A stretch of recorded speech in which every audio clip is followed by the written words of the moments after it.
A flashing red and blue light in the rearview mirror is usually just the sign of a ruined evening and a heavy fine. But for Officer Garrett Sloan, pulling over a black man in a pristine vintage muscle car was never just a routine traffic stop. It was an ego trip. He thought he was unmasking a fraud, a street thug playing dress-up in a military uniform. He had no idea. The man in handcuffs was a highly decorated two-star major general. By the time the Pentagon made their phone call, Sloan's career and his entire precinct were already up in flames. The heavy, humid air of a Virginia summer hung low over the affluent, manicured streets of Oak Ridge. It was a town that prided itself on its quiet exclusivity, a sprawling suburban haven just far enough from the chaotic political heartbeat of Washington, D.C., to feel like a retreat, yet close enough for the capital's elite to commute. Major General Dominic Ellington was tired. At 58, his body had endured 3 combat deployments, countless jumps out of perfectly good airplanes, and the kind of bureaucratic warfare in the Pentagon that was often more exhausting than the physical battlefields of Afghanistan. Dominic was a 32-year veteran of the United States Army. His hair was cropped close to his scalp, heavily peppered with silver at the temples, and his posture, even when seated behind the wheel of a car, remained rigidly upright, a permanent byproduct of decades of discipline. He was driving his pride and joy, a fully restored midnight blue 1969 Chevrolet Chevelle SS. The deep, guttural rumble of the engine stood in stark contrast to the quiet electric vehicles that usually populated the streets of Oak Ridge. Dominic was on his way home to his wife, Vivian, after a grueling session in the Situation Room. He was still wearing his OCPs, the standard-issue operational camouflage pattern uniform of the Army. The twin black stars of a major general rested squarely on the center of his chest. He wasn't speeding. He wasn't swerving. He was driving exactly 3 miles under the 45-mile-per-hour speed limit, his mind completely preoccupied with a logistics crisis involving NATO troop movements in Eastern Europe. 2 miles behind him, hidden in the shadow of a sprawling oak tree near an intersection, sat Oak Ridge Police Cruiser 42. Inside the cruiser were Officer Garrett Sloan and his rookie partner, Officer Nolan Voss. Sloan was a 12-year veteran of the force, a man whose ambition vastly outpaced his intelligence. He was notorious in the department for his aggressive tactics and a deeply ingrained, barely concealed prejudice that he masked as proactive policing. How was a man who had peaked in high school, harboring a bitter resentment toward anyone he perceived as having unearned status or wealth. Voss, on the other hand, was only 6 months out of the academy. He was nervous, eager to please, and deeply intimidated by Sloan's dominant, bullying personality. As the Chevelle rumbled past their hiding spot, Sloan's eyes locked onto the vehicle. "Look at this guy," Sloan sneered, tapping the steering wheel. "Classic Chevelle? Flawless paint job. Easily a $100,000 car." Voss squinted through the windshield. "It's a beauty. Looks like he's driving the speed limit, too." "Yeah, well, people who drive cars like that around here don't usually look like him," Sloan muttered, shifting the cruiser into drive. "Like what?" Voss asked, genuinely confused. "Like they don't belong in this zip code," Sloan snapped. He pulled out onto the main road, the cruiser's engine whining as he accelerated to close the gap between them and the classic muscle car. Dominic saw the headlights rapidly approaching in his rearview mirror.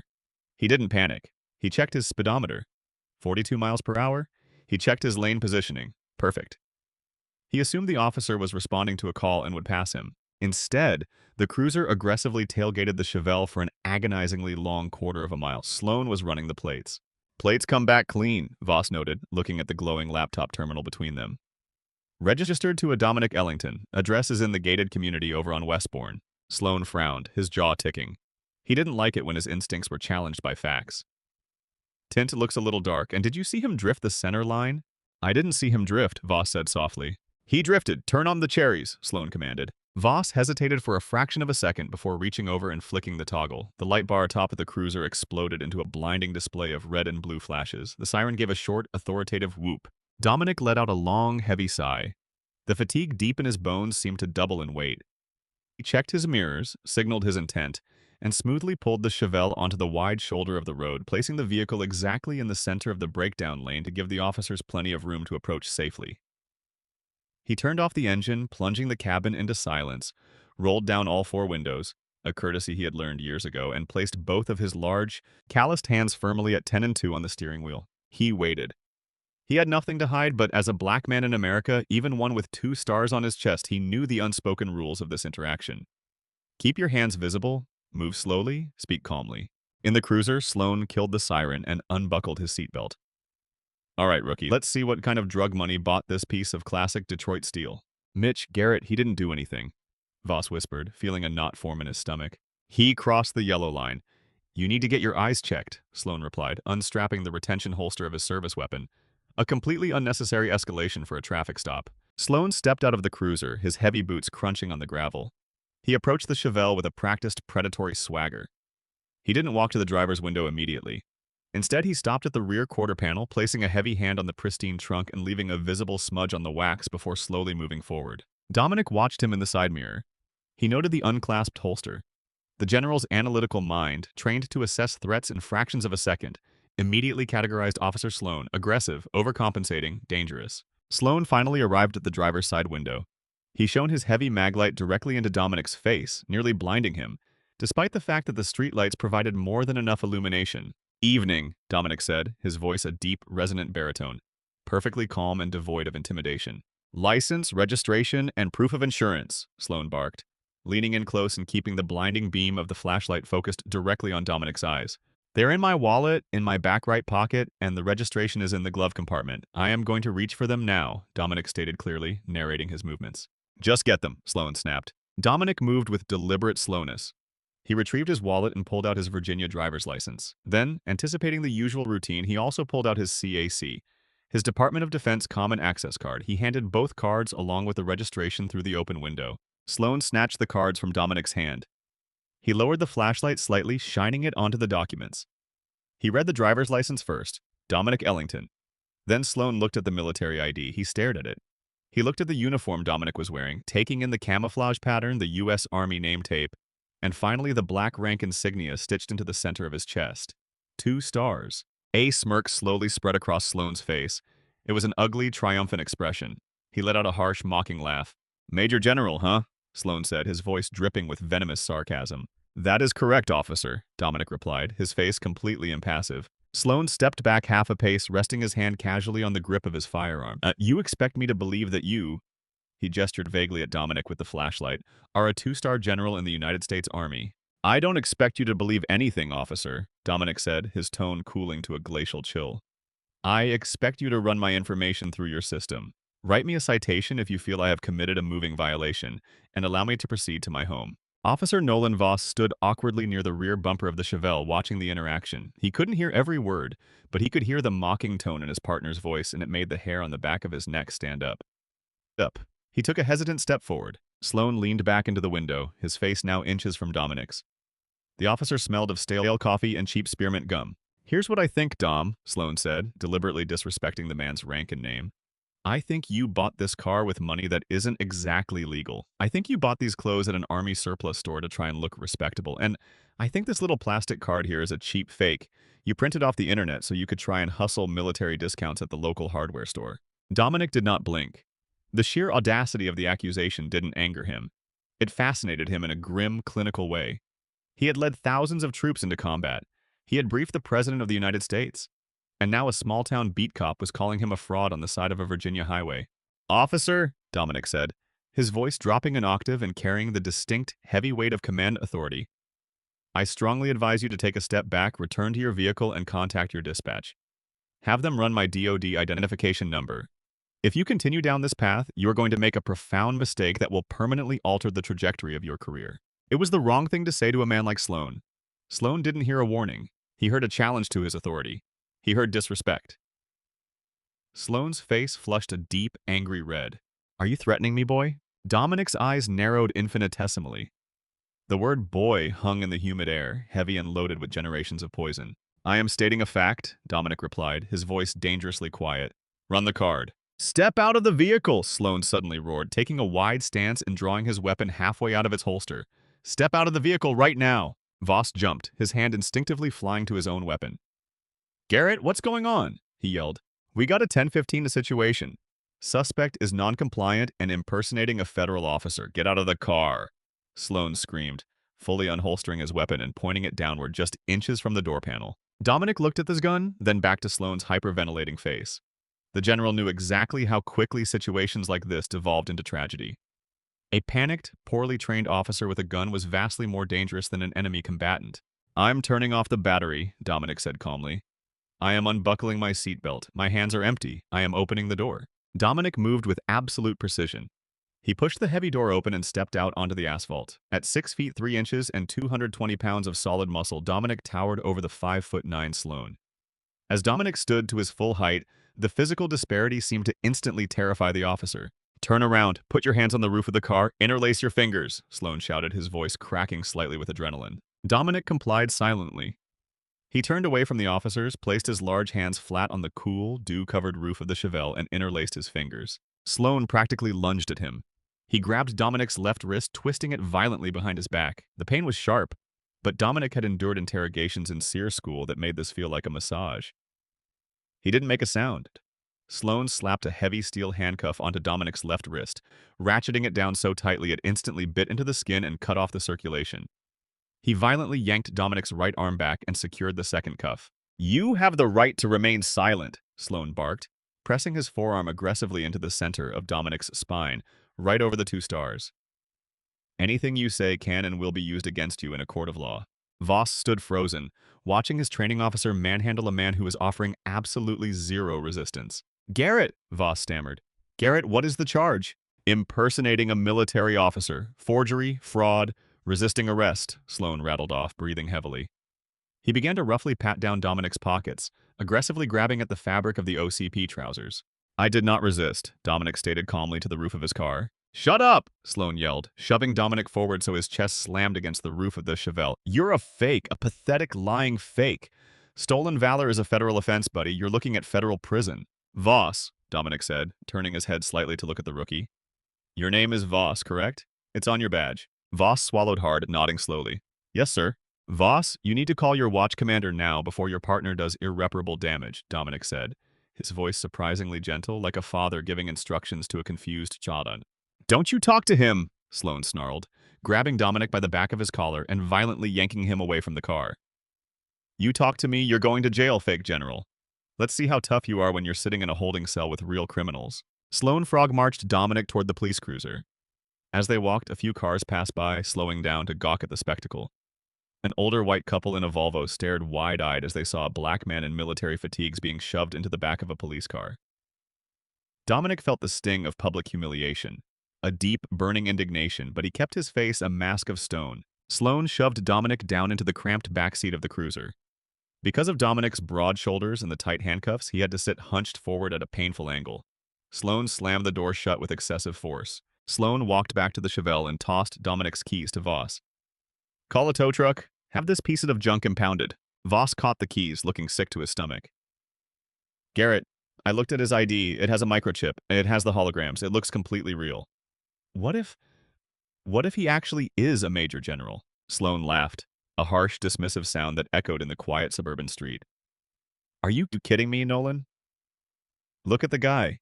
Does he look like he commands a division of the U.S. Army? He's a thug who figured out how to print a fancy card. We're doing the country a favor. Get the tow truck." Sloan climbed into the driver's seat of the cruiser. He glanced at Dominic through the heavy plexiglass partition. "You're going away for a long time, Dom," Sloan gloated, putting the car in drive. Dominic looked back at him, his dark eyes entirely devoid of fear. "Officer Sloan," Dominic said smoothly, "I hope for your sake you don't have a mortgage, because by the time this is finished, you will be unemployed." Sloan just laughed and hit the gas. The Oak Ridge Police Department was a small, brutally mundane concrete building built in the late 1980s. It smelled perpetually of cheap pine cleaner, stale sweat, and burnt coffee. As Sloan dragged Dominic through the sliding glass doors into the processing area, the few officers present paused what they were doing to watch. Dominic's posture remained impeccable, even with his hands bound tightly behind his back. The steel cuffs were cutting deeply into his wrists, but he walked with the measured, terrifying calm of a man who was completely in control of a situation everyone else mistakenly thought they commanded. Behind the high booking desk sat Desk Sergeant Harvey Crow. Crow was a 20-year veteran, a man counting down the days until his pension kicked in.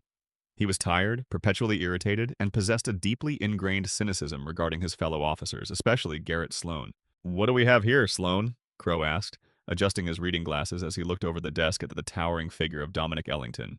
Crow's eyes immediately locked onto the camouflage uniform and the two black stars. A subtle frown creased his forehead. "Caught a live one, Sarge," Sloan beamed, practically vibrating with arrogant pride. "Got him on a traffic violation. Found out he's impersonating a military officer. Total fraud, trying to pass himself off as a major general. Sloan tossed Dominic's wallet, driver's license, and DoD ID onto the high desk. Crow picked up the DoD Common Access card. He held it up to the fluorescent light. He tilted it, watching the intricate holographic eagle shimmer and shift. He flipped it over, noting the magnetic strip and the gold microchip. Crow had served 4 years in the Marines back in the early 90s. He knew what military IDs looked like, and while the technology had advanced significantly since his time, the weight and quality of the card in his hand felt unnervingly authentic. Crow looked from this card to Dominic. He noted the man's bearing, the sharpness of his haircut, the absolute absence of panic. "Name?" Crow asked, his tone neutral, addressing Dominic directly. "Dominic Ellington, Major General, United States Army," Dominic replied, his voice echoing slightly in the sterile concrete room. Sloan scoffed loudly. "Give it a rest, Dom. The show's over." Crow shot Sloan a withering glare. "Shut up, Garrett." Crow turned back to his computer terminal. "Sloan, take him to holding cell 3 and take the cuffs off. I'm going to run this through the system." "Sarge, he was non-compliant," Sloan started to protest. "Take the cuffs off, put him in the cell, and bring me the intake form," Crow ordered, his voice brooking no argument. Sloan scowled, grabbing Dominic's arm and shoving him toward the holding area. "Let's go, Faker." The holding area was a short corridor lined with 3 barred cells. Cells 1 and 2 were empty. Sloan unlocked cell 3, shoved Dominic inside, and roughly unlocked the handcuffs. Dominic brought his arms forward, rubbing the deep red indentations on his wrists.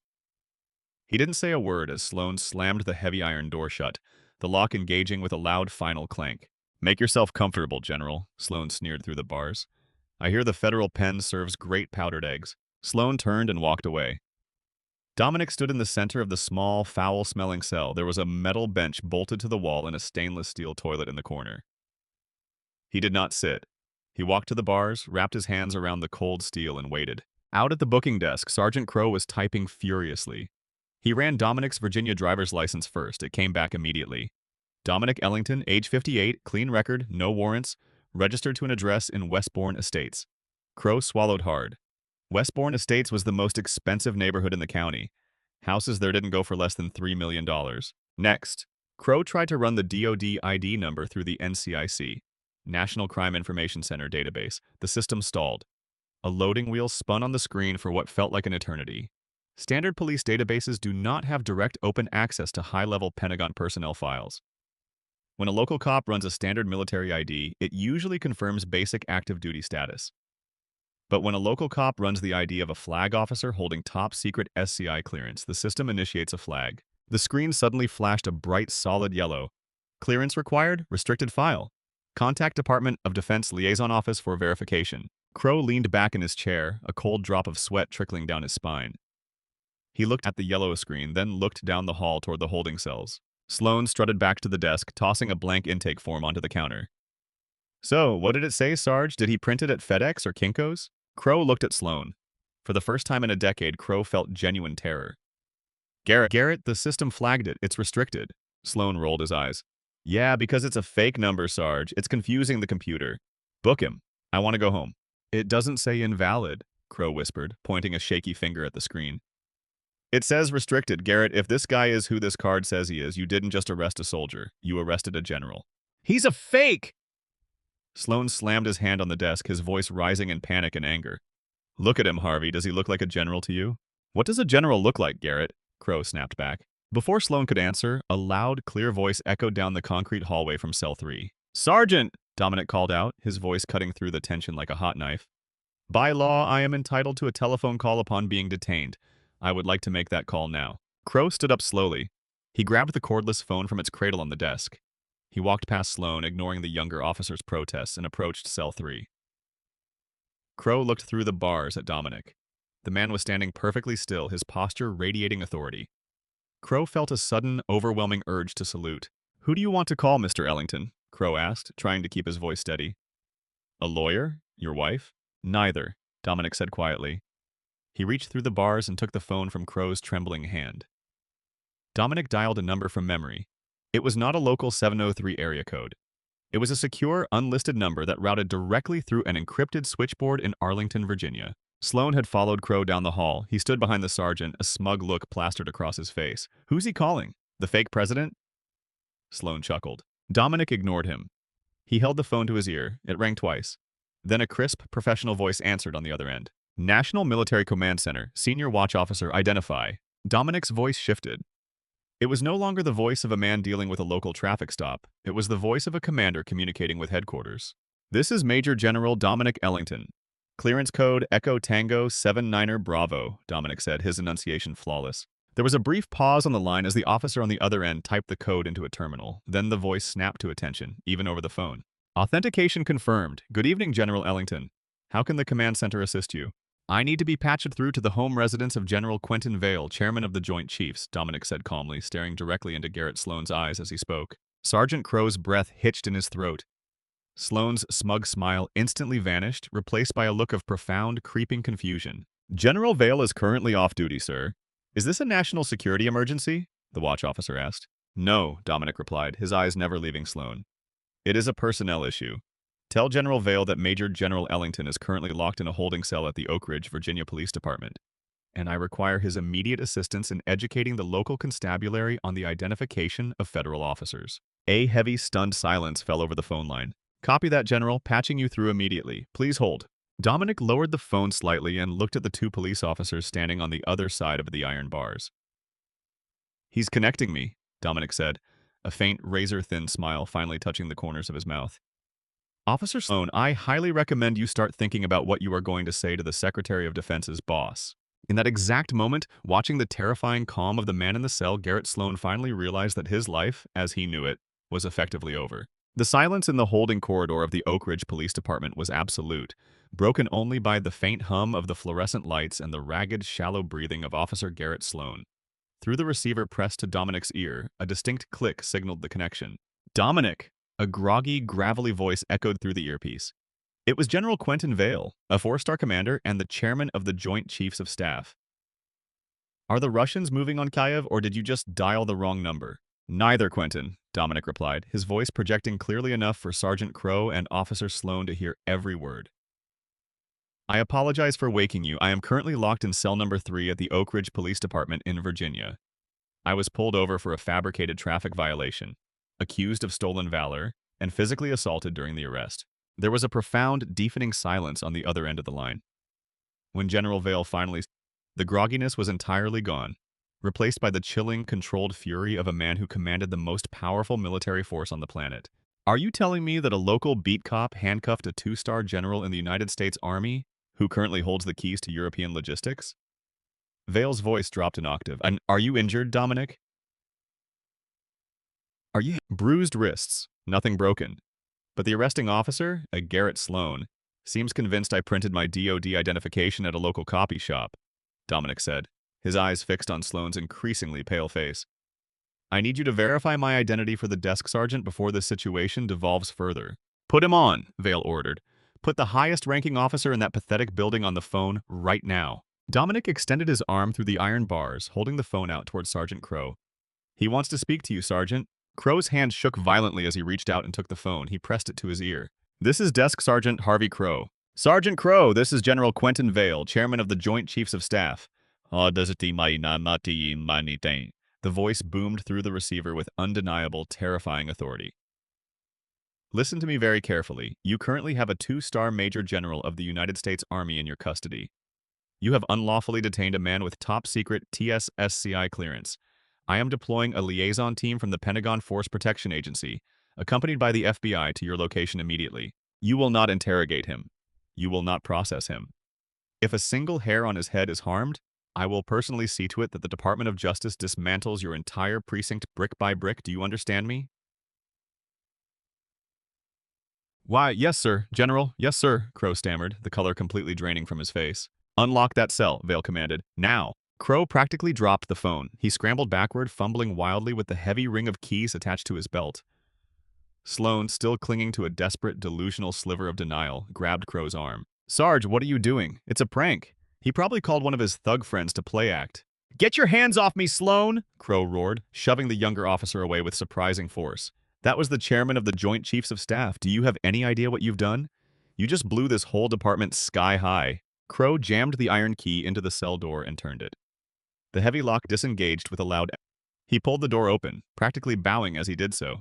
General Ellington, sir, I am so profoundly sorry, Crow whispered, his eyes wide with genuine panic. Please step out. You are not under arrest. Dominic stepped out of the cell slowly. He did not rub his wrists. He did not gloat. He simply adjusted the collar of his OCP uniform and looked at Sloane. Sloane was visibly trembling now. The arrogant swagger had evaporated, replaced by the sheer, unadulterated terror of a man watching his career crash into a mountain at 1,000 miles an hour.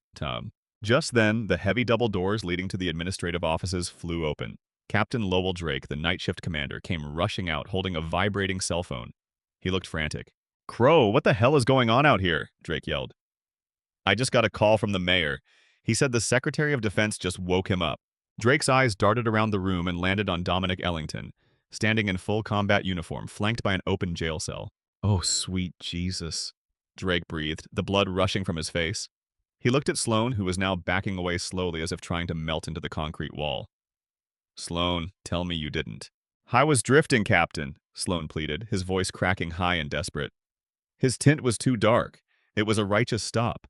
"You arrested a general for a traffic stop!" Drake screamed, spit flying from his lips. "Are you out of your mind?" "He's going to need a lawyer, Captain," Dominic said calmly, his voice a cool breeze cutting through the suffocating heat of the precinct's panic. "And I highly suggest you lock down this building. Your night is about to get very complicated." A short while later, the quiet suburban streets outside the Oak Ridge Police Department were lit up like a runway. Oak Ridge Police Chief Bernard Quill had arrived not long before, wearing suit trousers and a wrinkled undershirt, having been dragged from his bed by a phone call from the governor's office. Quill was currently in the corner of the booking room, mercilessly tearing into Officer Sloane, screaming so loudly that the veins in his neck threatened to burst. Dominic sat quietly on a wooden bench near the front desk. Sergeant Crow had offered him coffee, water, and even the captain's personal leather chair, all of which Dominic had politely declined. He simply sat, waiting. The roar of heavy engines announced the arrival of the federal government. Through the sliding glass doors, 3 black Chevrolet Suburbans with tinted windows violently hopped the curb, parking illegally right on the front walkway of the precinct. Before the vehicles were even fully in park, the doors flew open. 4 men in tactical gear with Federal Protective Service emblazoned in yellow across their tactical vests stormed through the front doors, their hands resting cautiously on their holstered sidearms. Behind them walked a tall, sharp-featured man in a crisp charcoal suit. This was FBI Special Agent Pierce Lang, a liaison attached to the Department of Defense. He did not look happy. "Chief Quill!" Lang barked, his voice slicing through the chaotic chatter of the precinct. Chief Quill abandoned his dressing down of Sloane and rushed forward, his face pale and slick with sweat. "I'm Quill. Agent Lang, Federal Bureau of Investigation," Lang said, flashing a gold shield before bypassing the chief entirely, his eyes locked onto Dominic. Lang immediately snapped perfectly to attention. "General Ellington, sir. Special Agent Lang. The Pentagon sent us to escort you home," Lang said respectfully. "Are you injured, sir?" "I'm fine, Agent Lang. Just a bit delayed," Dominic replied, standing up to his full height. Long turned his attention back to Chief Quill. The FBI agent's expression was murderous. "Chief, I am initiating an immediate federal investigation into this precinct for civil rights violations, unlawful detention, and interference with a federal officer.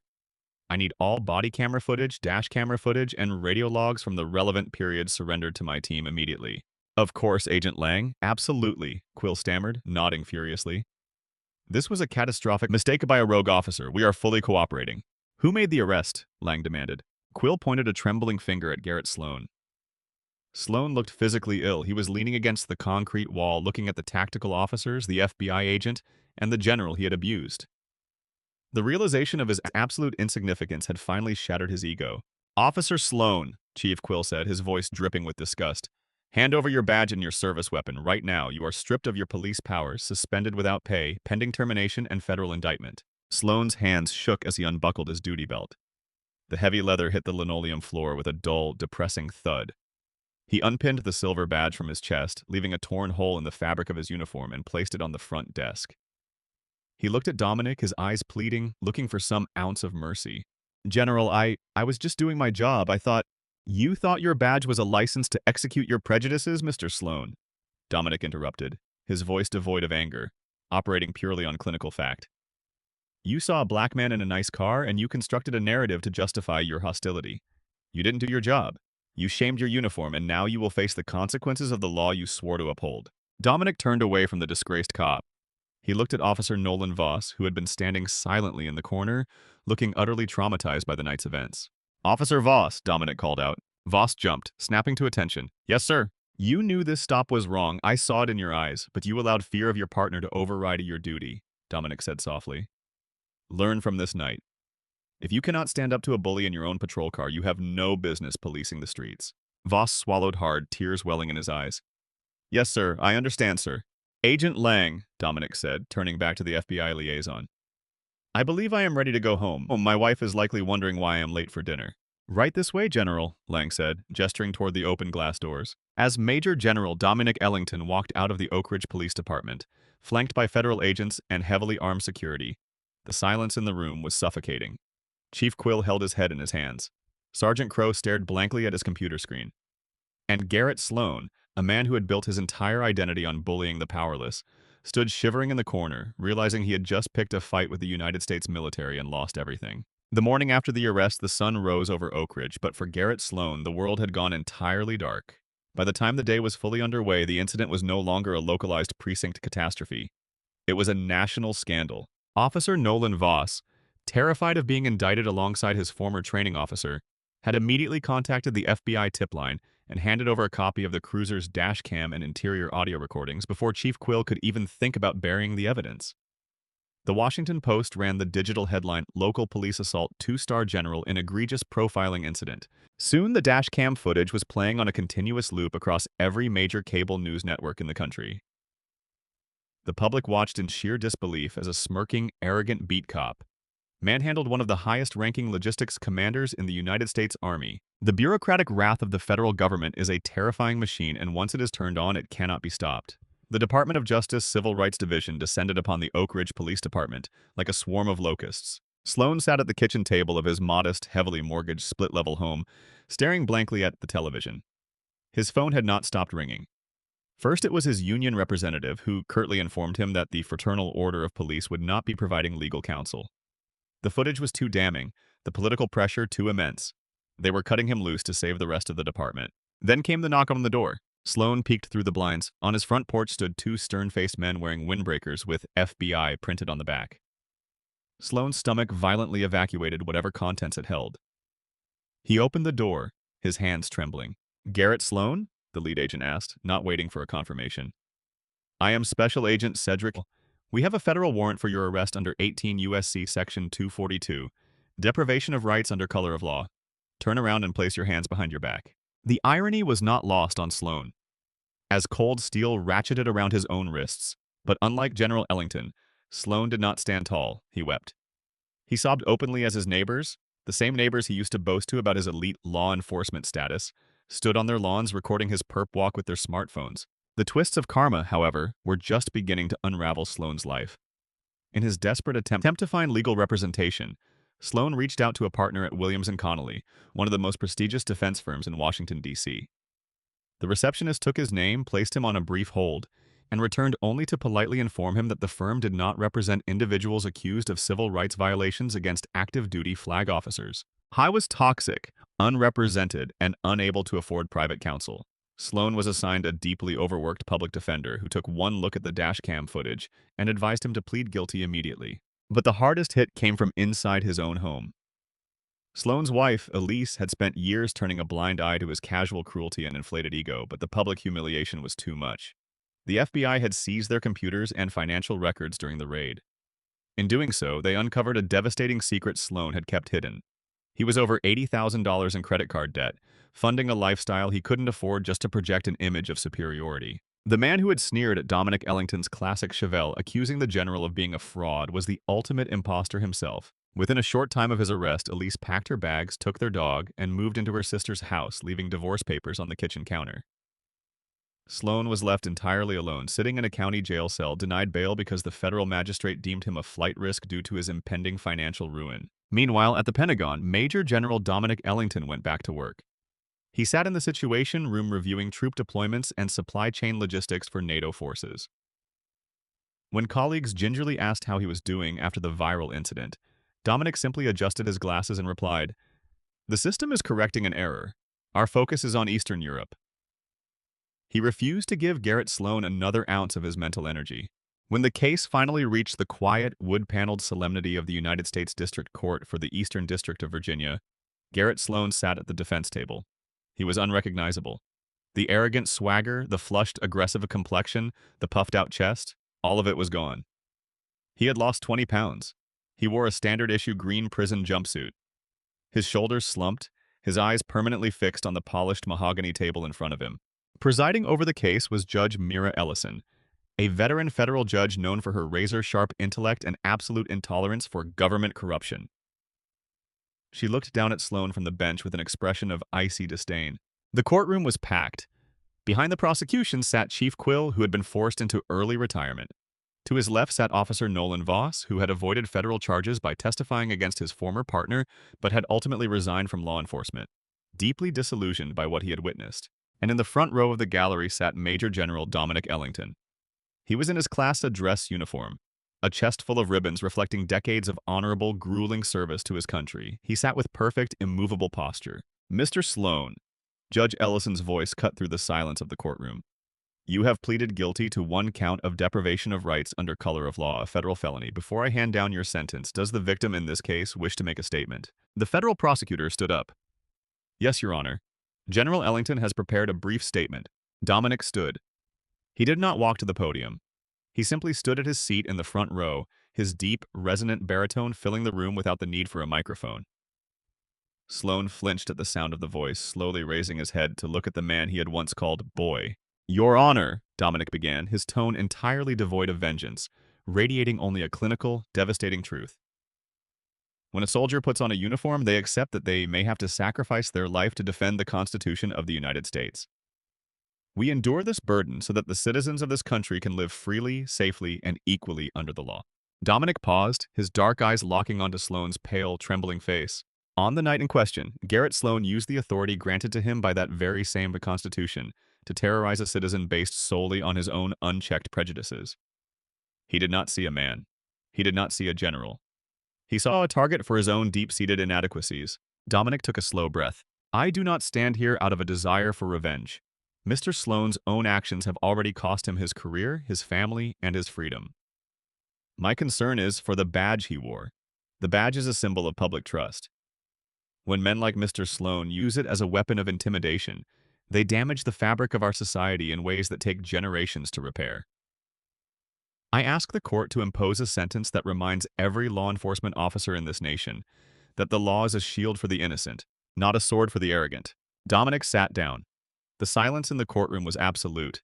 Even the court reporter had paused for a fraction of a second. Judge Ellison adjusted her glasses. She looked from Dominic to the broken man sitting at the defense table. "General Ellington, thank you for your service and for your profound dignity in the face of such grotesque behavior," Judge Ellison said. Then she turned her full, terrifying attention to Sloan. "Garrett Sloan, I have reviewed the dash cam footage of your actions. I watched you mock, physically assault, and unlawfully detain a decorated flag officer of the United States military. Your behavior was not a mistake. It was a deliberate, predatory exhibition of malice. You operated under the delusion that your badge made you untouchable." Sloan began to weep again, his hands shaking so violently that the handcuffs holding his wrists together clinked loudly against the wooden table. "The irony, Mr. Sloan, is that the very federal government you mockingly accused General Ellington of defrauding is the one currently holding you to account," the judge continued, her voice rising in volume. "You betrayed your oath, you betrayed your community, and you will pay the price for that betrayal." Judge Ellison picked up her gavel. "Garrett Sloan, I sentence you to 48 months in the custody of the Federal Bureau of Prisons to be followed by 3 years of supervised release. You are permanently barred from holding any position in law enforcement, security, or public office at the local, state, or federal level." The gavel slammed down with the finality of a coffin closing. Federal marshals immediately stepped forward, grabbing Sloan by his arms as they pulled him to his feet to drag him out of the courtroom. Sloan looked back over his shoulder one last time. He saw Major General Dominic Ellington calmly standing up, adjusting his uniform and walking out of the courtroom doors to return to the Pentagon. Sloan had promised Dominic that he was going away to a federal penitentiary. It was the only correct prediction the disgraced officer had made that entire night. Karma, it turned out, possessed a perfect sense of direction. What began as a routine power trip for a corrupt cop ended in the total destruction of his life and career, proving that arrogant prejudice is no match for quiet, disciplined authority. General Ellington's terrifyingly calm response wasn't just a masterclass in emotional control. It was the ultimate trap for a bully blinded by his own ego. Karma doesn't always act instantly, but when it does, it hits with the force of a 4-star command. If you love this incredible true-to-life story of instant karma, hit that like button, share this video, and subscribe to the channel for more unforgettable stories of justice served.